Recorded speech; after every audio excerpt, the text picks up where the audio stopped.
Welcome to Strange But True. Take a breath, slow down, and listen carefully. Some stories are documented, some are debated, some refuse to be explained. We tell you the stories, you decide what's true. Now, let's begin our journey. In the early 16th century, a map was created that did not behave the way maps were supposed to. It did not follow expectation. It did not match the limits of its time, and it did not announce itself as extraordinary.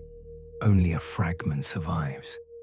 Yet even incomplete, it continues to raise questions that history has never fully resolved. The map was drawn in the year 1513 by an Ottoman naval officer and cartographer named Piri Reis.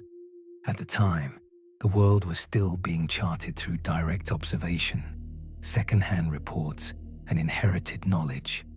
Maps were practical tools. They guided ships, marked coastlines, identified ports, hazards, and winds. They were not speculative. They were not philosophical. They were meant to work. The surviving portion of this map depicts parts of Western Europe, North Africa, and the eastern coast of South America. At first glance, this appears ordinary, but the details tell a different story. The coastlines are unusually confident for the period. Certain landforms appear precise rather than tentative. The proportions feel intentional. More unsettling is what appears farther south. A landmass extends beyond what was officially known or documented in the early 16th century. Its outline does not resemble fantasy. It resembles coastline.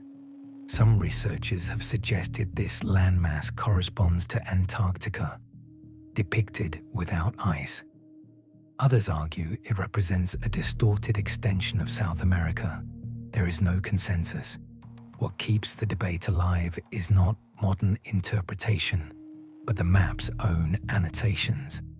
Piri Reis wrote notes directly onto the chart. He did not claim discovery.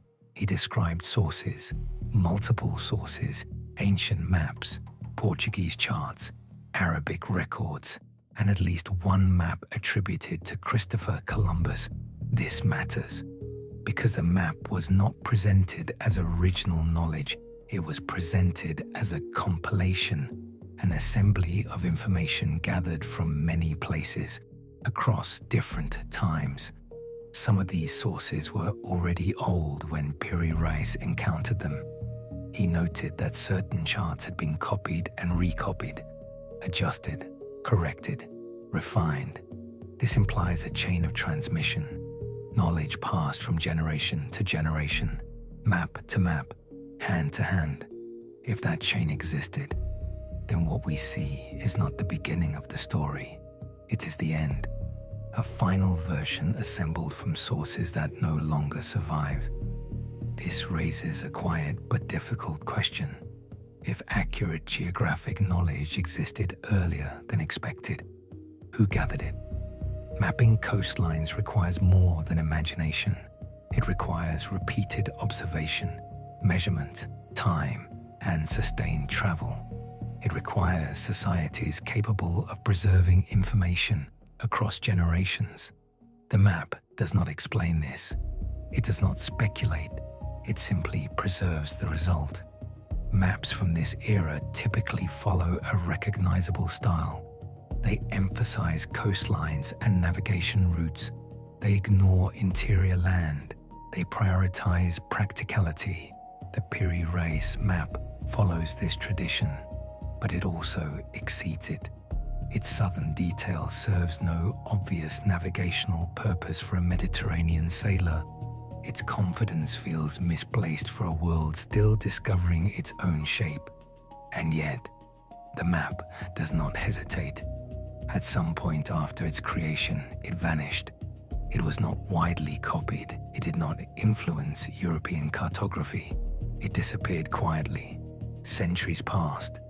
Then, in 1929, the fragment was rediscovered in the Topkapi Palace in Istanbul, not with fanfare, not with explanation, just found.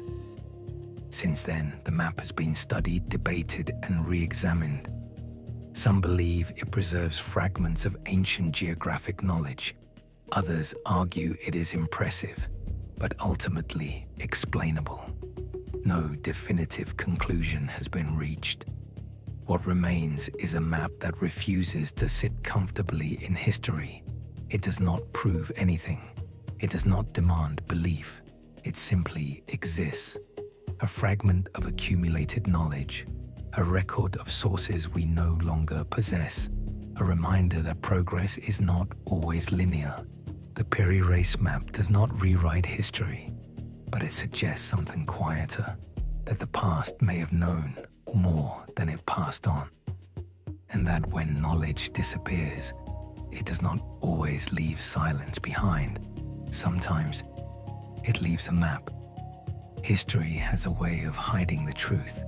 Inside tales, inside myths, inside legends, inside things that feel just a little off.